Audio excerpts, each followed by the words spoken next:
every one of us. Number one, I'm just so pleased to be here in New York City at this great gathering. I have so much admiration and respect for Reverend Al Sharp and his family. Tremendous work in New York, an example for all of us to follow.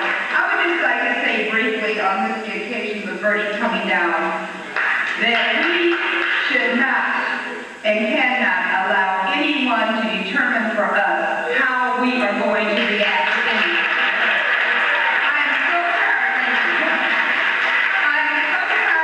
Invitations to riot. I'm so tired of the media. If they need some ratings, then let them bring us some good news and they'll get their ratings. This entire situation is the instigation of white folks, and once again it speaks to our lack of self-determination. The Jews don't need anybody to tell them when it's time for them to react. The Italians don't stay in a reactionary posture. No other ethnic group other than people of African descent have to turn on TV to find out when it's time for us to be doing something. We are about self-determination. That's what this Saturday gathering is about. That's what Reverend Al Sharpton's entire life has been about. We will react the way we damn well feel like reacting. That's our God-given right.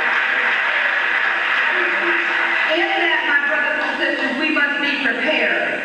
Now I want to challenge you. I've spent the last several days going to various community meetings and just kind of checking out. I told my audience in D.C. that I was going up to the New York plantation to check on the brothers and sisters up there, bring the word back down to the D.C. place.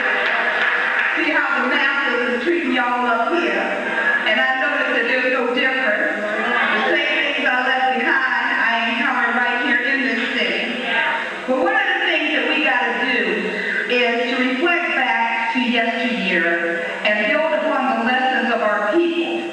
There are certain things that have worked in our community and have brought us through this passage and will be the foundation for our liberation.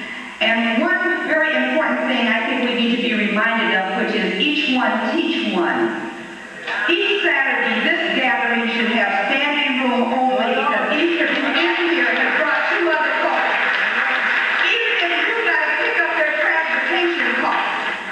Don't let them have an excuse. Certainly, if Reverend Sharpton's children are here, your children are welcome too, so bring the baby, bring the elders, but each of you really needs to today accept the challenge and the responsibility for seeing to it that you never come again to this meeting unescorted. The more of you that we are able to put together with one unified voice, the more powerful we all become. That's what racism has done first and foremost. It separated us from each other because the oppressor understands that there's power in unity. So as long as there's any empty seat in any house where we're gathered, then we do not have a totally unified front and effort. We've got to correct that immediately. Now, my brothers and sisters on the New York plantation, it's the same in D.C. If this were a funeral, you couldn't get down that street outside.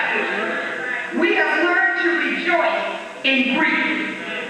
Grief is something that turns us out in thousands of numbers. Misery just brings us forth. We must learn on our own volition. We must learn to motivate and inspire ourselves and each other. We must learn that the same way if you got a couple hot concert tickets, you be calling up all your best friends to see if they want to go to see James Brown. You need to be calling up all your best friends to find out how come they not with you this Saturday morning. And encouraging them and worrying them to death. Reflect back. That's how Malcolm started off in this great city.